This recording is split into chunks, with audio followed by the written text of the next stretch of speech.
ازيكم عاملين ايه؟ هنعمل النهارده مع بعض المكرونه، او علشان يعني نكون دقيقين اكتر في الكلام هنعمل الفرنش مكرونه.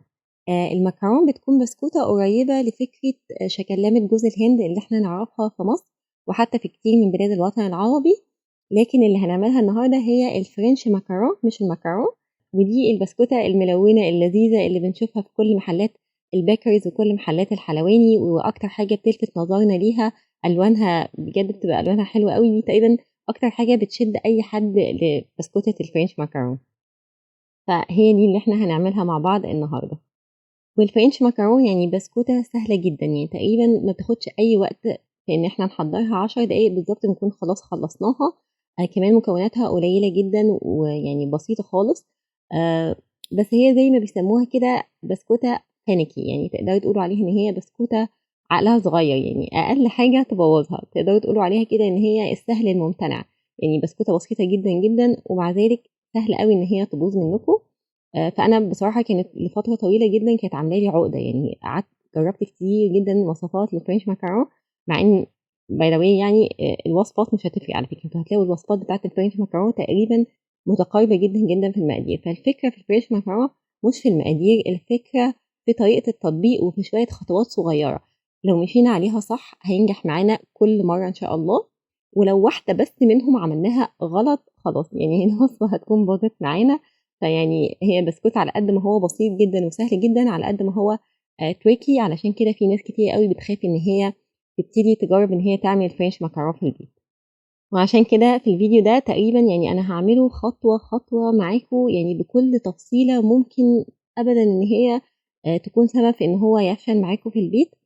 فيعني أتمنى إن هو بعد الفيديو ده أبدًا، أبدًا ما حدش أبدًا يبوظ منه الfrench macaron تاني في البيت خالص يعني.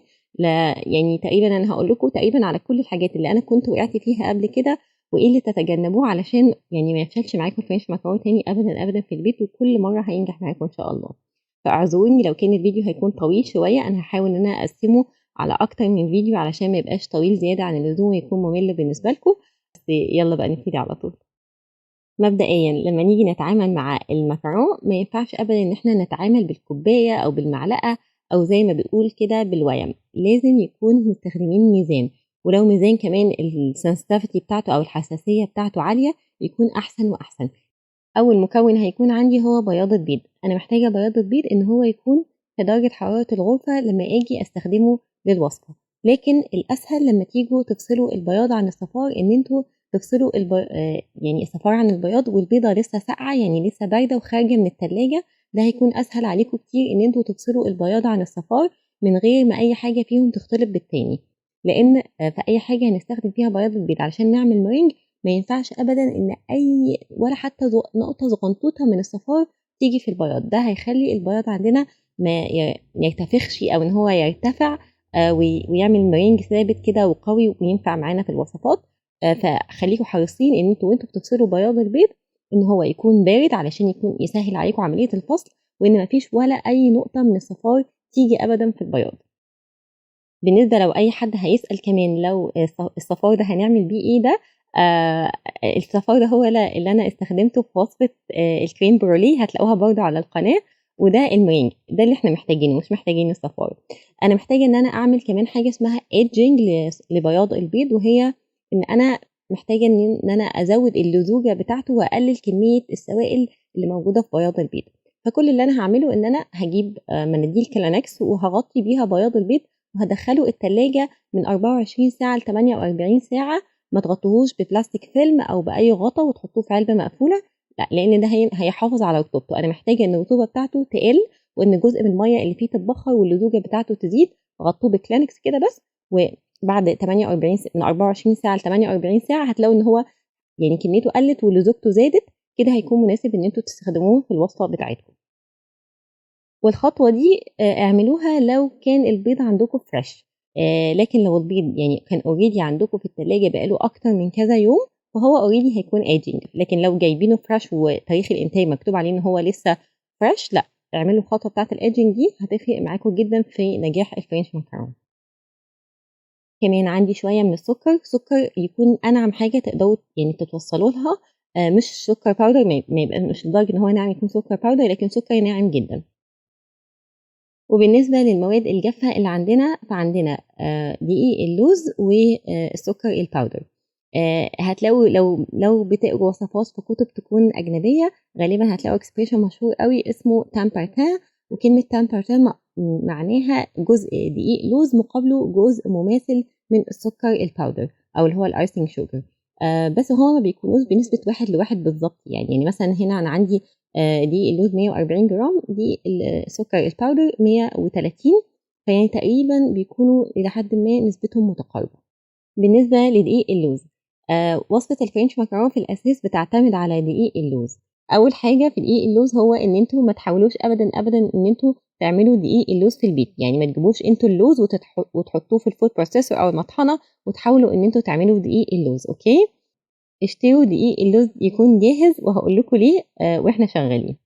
بالنسبة لدقيق اللوز في أكتر من نوع من أنواع دقيق اللوز هتلاقوها موجودة. هتلاقوا في حاجة هما 3 أنواع تقريبا. في حاجة اسمها ألموند ميل، وده بيكون اللوزة مطحونة على بعضها، يعني هتلاقوا في نقط بني صغنطوطة كده من القشرة بتاعة اللوزة موجودة فيه، وده بيكون اسمه ألموند ميل. في نوع تاني بيكون اسمه ألموند فلاور، وده اللي بيكون اللوزة مطحونة فيه بعد ما يتعمل لها عملية اسمها بلانشنج أو إن احنا شلنا القشرة بتاعتها، فهتلاقوه أبيض بالشكل ده مفهوش أي أثر بني من القشرة بتاعة اللوز. وده كمان في منه نوعين، في النوع اللي أنا زي ما بوريهولكوا ده، وده بيكون اسمه فاين ألموند فلاور أو دقيق لوز ناعم. في نوع تاني بيكون اسمه السوبر فاين ألموند فلاور أو دقيق اللوز اللي هو ناعم جدا جدا جدا جدا. أوكي، النوع ده بيكون تقريبا ناعم لدرجة إن هو تقريبا عامل زي يكون دقيق بجد يعني. أوكي، وأنا عارفة إن هتلاقوا في ناس كتير جدا بتقول إن في وصفة الفرنش ماكارون ما ينفعش إن احنا نستخدم غير بس دقيق السوبر فاين ألموند فلاور، والحقيقة إن الكلام ده ما ينفعش نقول عليه إن هو صح قوي ولا كمان غلط قوي. الحقيقة إن ال3 أنواع الدقيق اللوز ينفع نستخدمهم لوصفة الفرنش ماكارون، لكن هتفرق معانا في النتيجة شوية. أوضح حاجة بالنسبة للألموند ميل اللي هو بيكون بالقشرة بتاعته إن انتوا هتلاقوا الفرنش ماكارون طالع لونه مش حلو قوي، بيكون فيه منقط كده بالنقطة البني بتاعة القشرة بتاعة اللوز، فده يعني تقريبا آخر حاجة ممكن تستخدموها للوصفة ده. مش معناه إن الوصفة هتبوظ، بس شكلها مش هيبقى ألطف حاجة في الدنيا. بالنسبة لنوعين الدقيق بقى اللي هو الألموند فلاور الفاين والسوبر فاين، فالاتنين بصراحة يعني totally fine، الاتنين شغالين بصراحة معانا في الوصفة زي الفل، بس هقول لكم إيه الفروقات ما بينهم في النتيجة. في الفيديو هنا أنا هستخدم نوعين الدقيق الفاين والسوبر فاين، وبالمناسبة لو محدش متابع قوي فالسوبر فاين ألموند فلاور تقريبا أكتر من ضعف تمن الدقيق اللوز الناعم. متخيلين الفرق كبير جدا جدا في السعر؟ فلو بنعمل حاجة في بيتنا يعني مفيش مشكلة إن احنا نستخدم الألموند فلاور العادي، هتفضل النتيجة كويسة يعني، وهقول لكم إيه الفروقات بينهم واحنا شغالين. آخر مكون معانا هو اللون اللي هنستخدمه، يعني أكتر حاجة بتلفت نظرنا جدا جدا لنوع البسكوت ده هي الألوان بتاعته. أوكي، أول نصيحة في الفيديو خالص هو إن انتوا لو بتعملوا الفرنش ماكارون لأول مرة أنصحكم إن انتوا ما تستخدموش ألوان خالص خالص خالص، يعني استنوا لما تجربوا وينجح معاكم وتبقوا شوية خدتوا اكسبرت كده شوية فيه وبعدين ابتدوا استخدموا ألوان، لكن ما تستخدموش ألوان لو دي كانت أول مرة أو أول تجربة ليكم مع الفرنش ماكارون. وعموما لو هتستخدموا ألوان للفرنش ماكارون استخدموا ألوان اللي بتكون الجل اللي هي زي كده أو ألوان باودر، ما تستخدموش أبدا أبدا ألوان تكون سائلة اللي هي ألوان المية. أوكي، لأن دي هتغير الكونسيستنسي أو القوام بتاع الفرنش ماكارون وهتخلي الفرنش ماكارون يبوظ معايا. أوكي، استخدموا ألوان جل. اتأكدوا كمان لما تستخدموا ألوان جل إن انتوا تبصوا على العلبة من ورا وتتأكدوا إن هي المكونات بتاعتها ما فيهاش أي أويل أو زيت، يعني اقروا كل المكونات هتلاقوا إن هو مكتوب لون ومكتوب جليسرين وحاجات زي كده، لكن مش هتلاقوا أي حاجة مكتوب فيها إن هي مكتوب فيها زيوت أو حاجة زي كده، لأن برضو في ألوان ممكن تبان لكم إن هي جل، لكن لو بصيتوا في المكونات بتاعتها هتلاقوا إن فيها اويل او زيت، دي برضو هتكون سبب في ان الفرنش ماكارون يفشل منكم. دي تقريبا كل المكونات بتاعتنا، ويلا بقى نبتدي نحضر الفرنش ماكارون. اول خطوه هنعملها في الفرنش ماكارون هو ان احنا نخلط دقيق اللوز مع الايسنج شوجر او السكر الباودر. اوكي، انا عارفه ان انتوا هتلاقوا في ناس، كل الناس تقريبا بتستخدم الفود بروسيسور عشان تدمجهم مع بعض، الفود بروسيسور اللي هي الكبيره اللي بالشكل ده. والحقيقه ان ده ما ينفعش، لان المكرون عموما وصفاته بتكون كميتها قليله، يعني ما حدش بيعمل فرنش مكرون بالنص كيلو والحاجات كده، لا. كل الفرنش مكرون بتبقى هتلاقوا المقادير بتاعتها 60 جرام، 70 جرام، 80 جرام.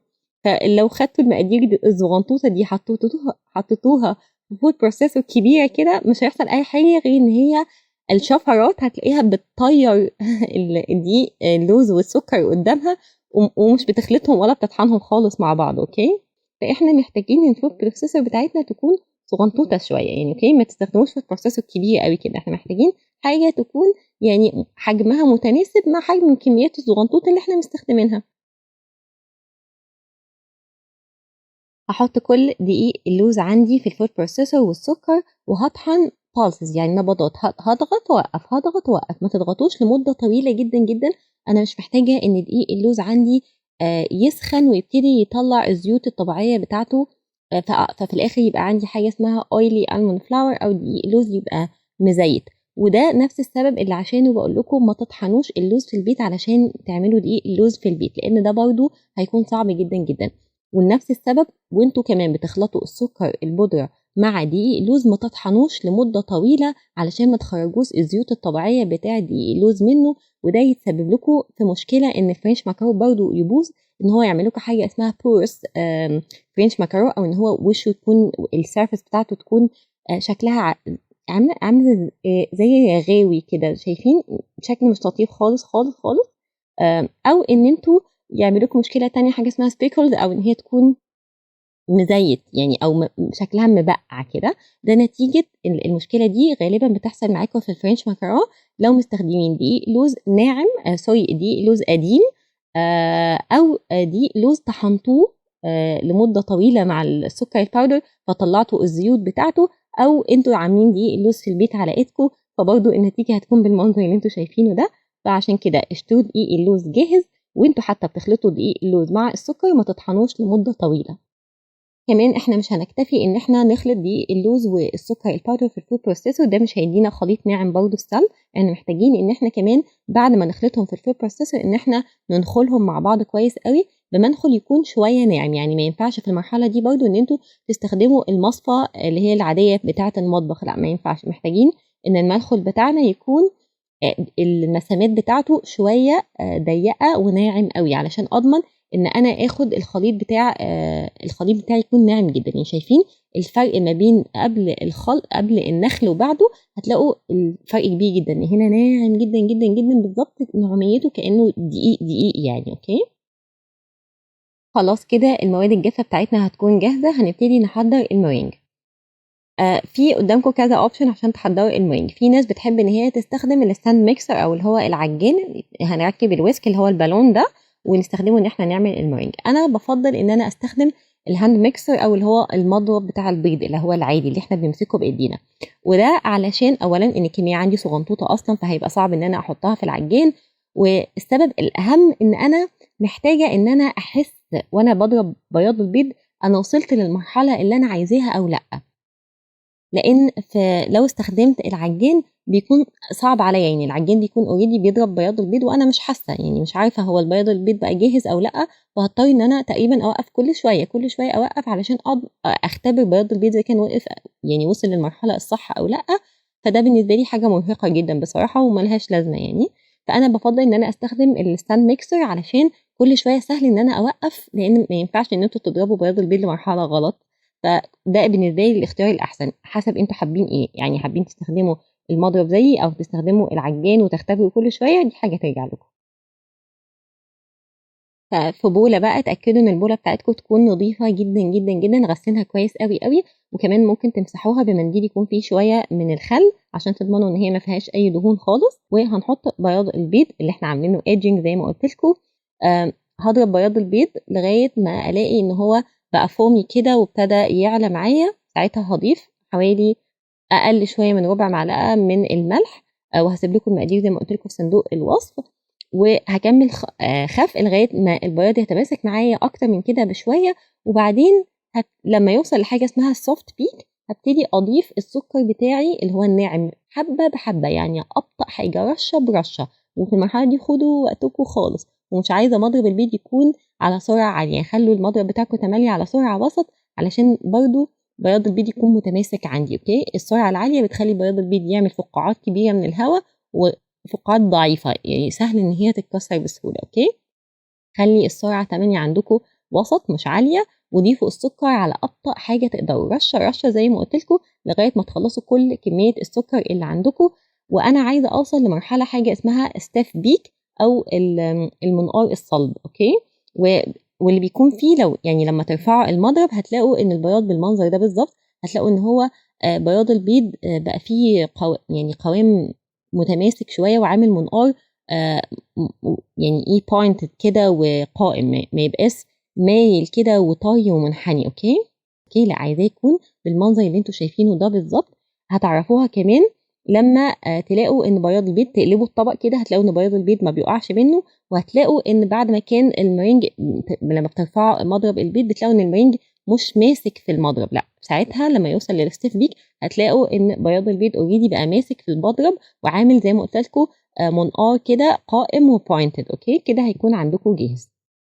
الخطوه دي مهمه جدا جدا ان انتوا تخفقوا بياض البيض للمرحله الصح، لان انتوا لو خفقتوا بياض البيض لمرحله اقل من الستيف بيك هيكون المرنج عندكم ضعيف، واللي هيحصل ان انتوا لما تدخلوا المكرونه الفرن مش هيعمل الفيت المميزه جدا جدا للفرنش مكرونه دي، وهتلاقوا ان هو الوش بتاعه كراكد واتشقق بالمنظر اللي انتوا شايفينه ده. اوكي، ده لو خفقتوا المرنج اقل. لكن لو خفقتوا المرنج لدرجه اكتر من الستيف بيك اللي هيحصل ان هو هيكون حاجه اسمها اوفر ويب، او ان هو اتخفق زياده عن اللزوم. وهيعمل مشكله تانية معاكم، وهو حاجه اسمها وينكلد ماكارون، او ان هي هتلاقوا ان الوش بتاع الماكارون مكرمش بالشكل ده. وفي الحالتين لو خفقتوا اقل او خفقتوا اكتر فده برضو ممكن يسبب لكم مشكله، ان هي يبقى عندكم حاجه اسمها هالو ماكارون، او ان هي الماكارون بتاعته تبقى القشره بتاعته في فراغ كده ما بينها وما بين المكرونه من جوه في هوا كده. اوكي، في جاب كده هوا. ففي الحالتين يعني ما ينفعش، انتوا لازم تعرفوا بالظبط امتى توقفوا خف المرينج، لا قبل الستيف بيك ولا بعدها. فمهم جدا ان انتوا توقفوا في المرحله الصح.